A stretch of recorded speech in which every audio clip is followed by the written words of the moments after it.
Lovely to have you all here at Port Royal Golf Course today to join us for some very special announcements.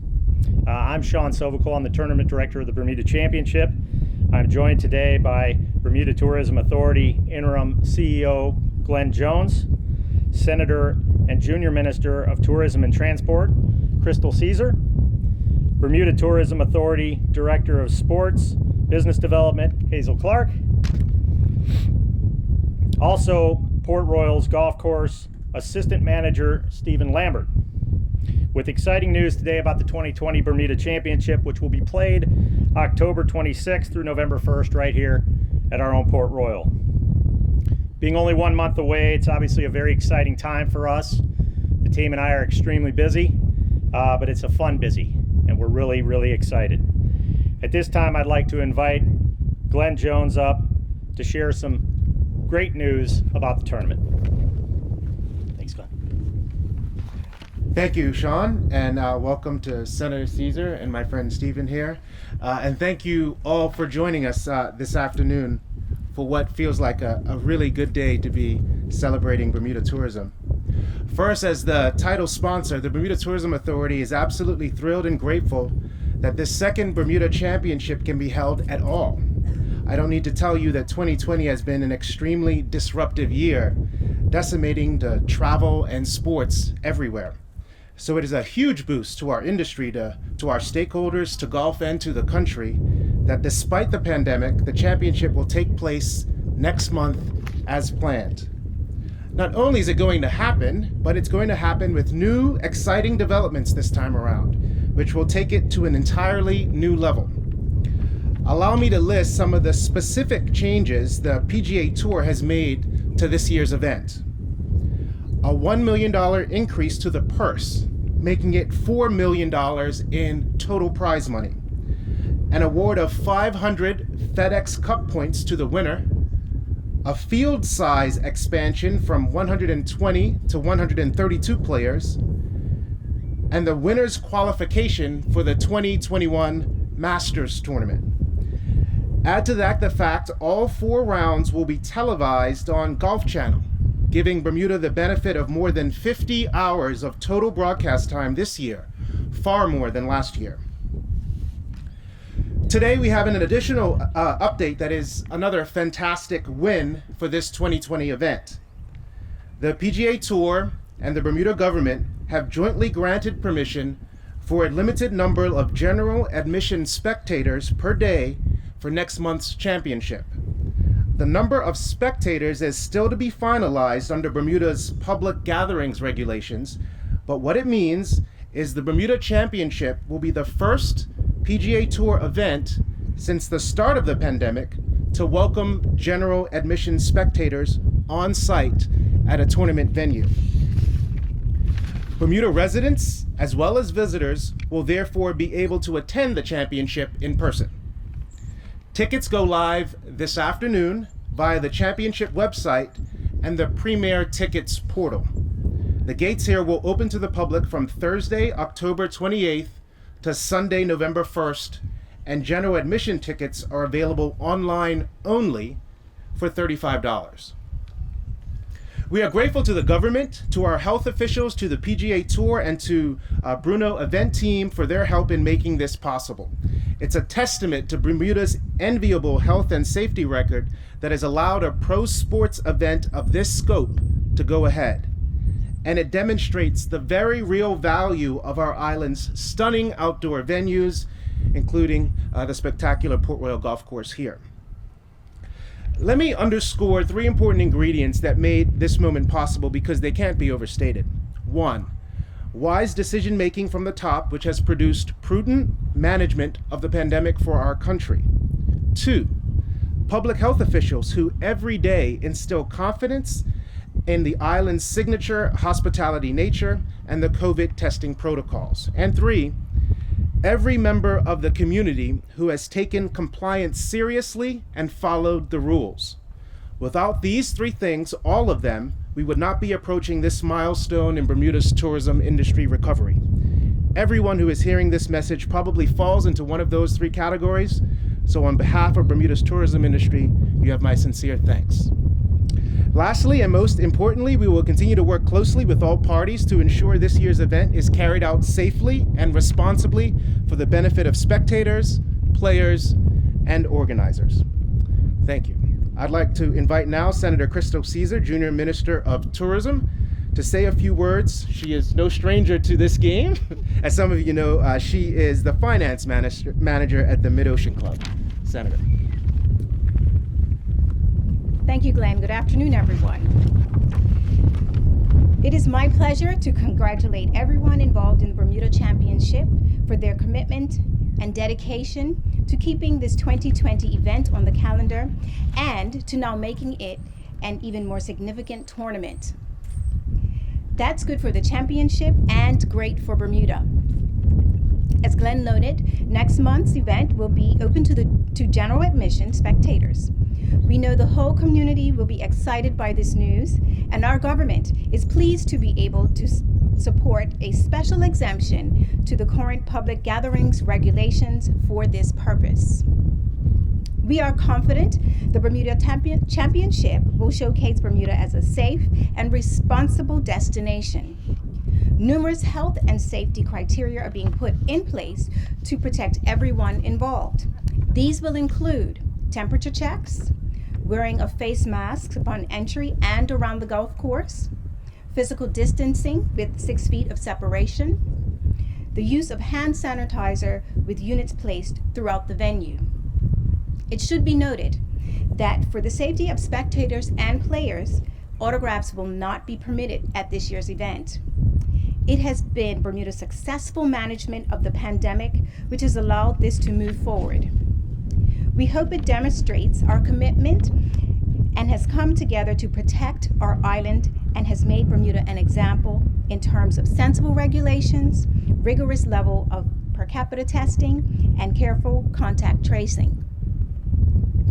We should all be proud of this record and the global recognition Bermuda has received from the U.S. Centers of Disease Control, from the U.S. Department of State, from the Foreign Commonwealth Office, and from the World Travel and Tourism Council.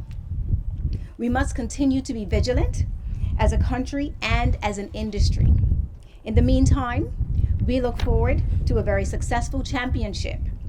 Congratulations to the PGA Tour, to the BTA, to Bruno Event Team, to the team at Port Royal Golf Course, and our whole golf community for your collaboration and your dedication to making this event a success. Thank you.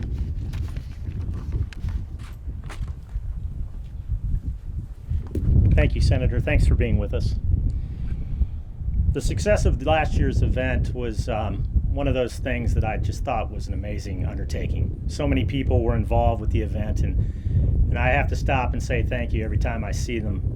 I just want to say thank you very much to the various ministries who have supported us throughout our planning stages, the entire staff here at Port Royal, not the least of which is the crew that works so hard on this golf course day in and day out, led by Dennis Pilgrim and Jason Jackson, our executive committee, Paul Scope, Nitin Agarwal, and Andy Burrows, who give us advice and guidance, our sponsors who have supported this tournament despite all their own personal challenges this year, the more than 40 local businesses who work as operators for the tournament, who benefit from the economic development and economic impact, but give so much more back to allow us to make this event a reality.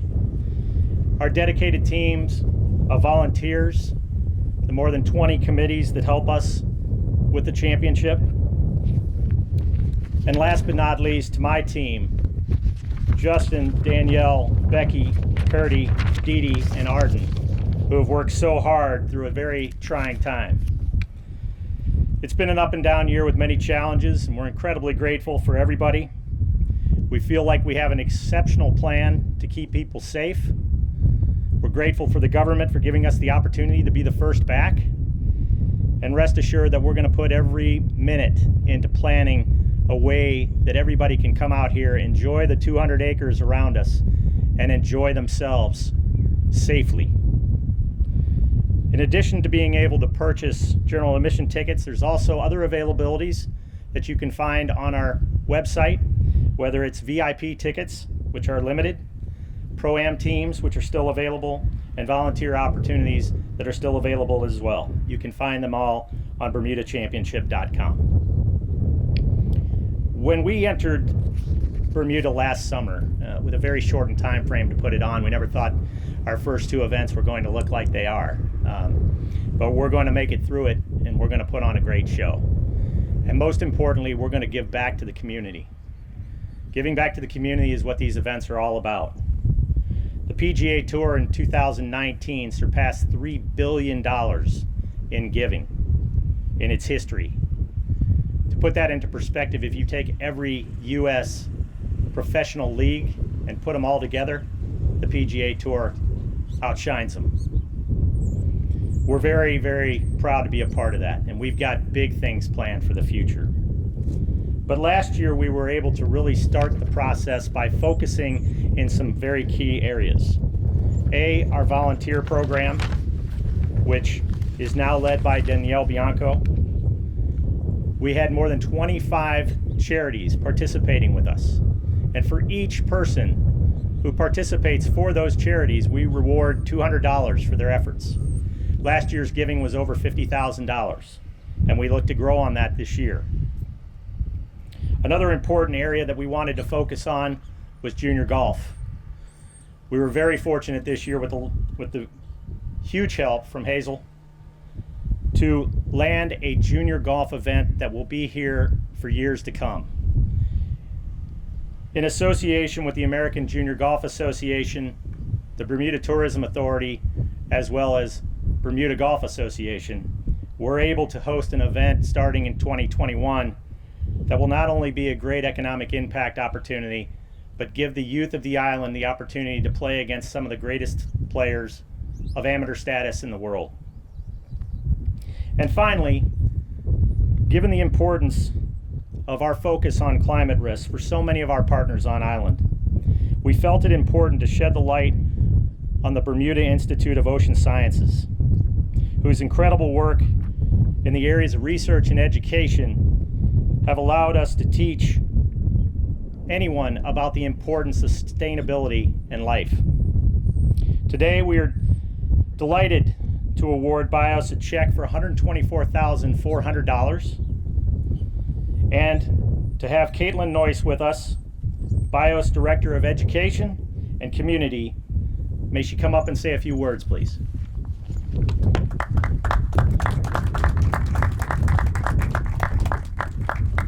Thank you very much, Sean. I really wanted to take this opportunity to thank the PGA Championship for the grant and the opportunity to share our BIOS education programs at the 2019 Bermuda Climate Risk Forum. In these unprecedented times, this grant has helped us to nearly triple the amount of internships that we were able to support our students with this summer and fall.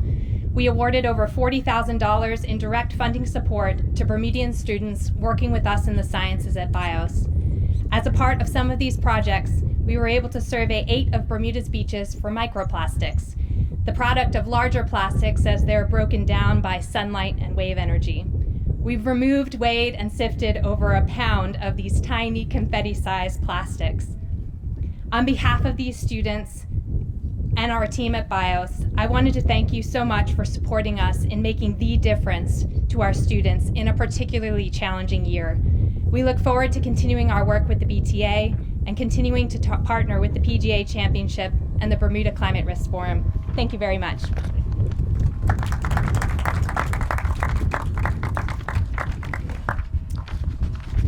Okay, at this time, we're going to allow for any questions and answers, and then we'll have some photo ops for afterwards. If there's anybody in the gallery that has any questions. Yes, sir. You guys have said that tickets will go on sale today. You don't have a limited amount. 1,000 people buy a ticket on day one. What happened? Very good. He caught us. So as of today, we will not allot for any more than 500 tickets on a given day. Okay, that is not a set number, but that will be the most that we allot for today.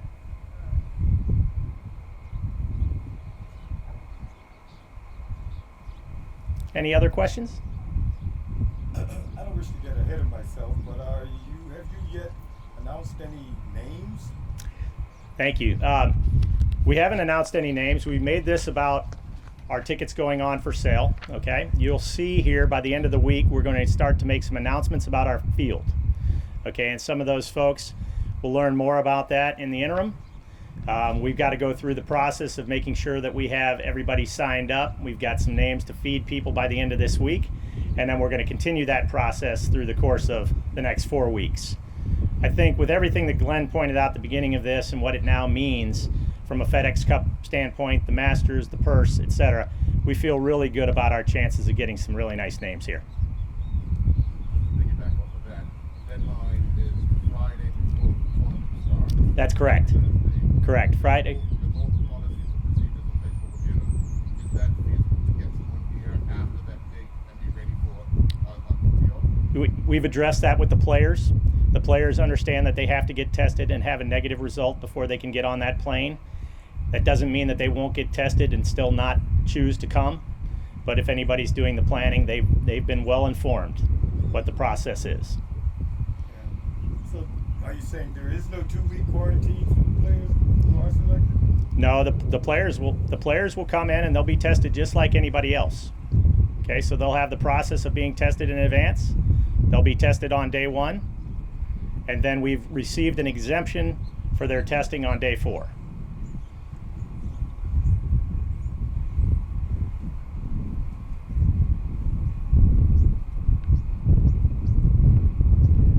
Happy to take any other questions? Yes. How many more volunteers do you need? So at this point in time, we need roughly 50 more, and they're all marshals. So what we need is that best position on the golf course, the one that's right in the middle of the action. And this year more than ever, I think the marshal component is extremely important to us. They're going to serve not only as our gallery control team, but also help us enforce everything that we need to do from a health and safety perspective. And you'll see a little bit of a different layout out here this year than you saw last year. For those of you who were out, it's definitely going to feel a little bit different. We're going to have to take social distancing in mind, and you'll see chair lines that will be spread out throughout the rope lines of the golf course. So you'll actually see designated areas to where if something's open, I can sit there. I'm going to be socially distant from the next.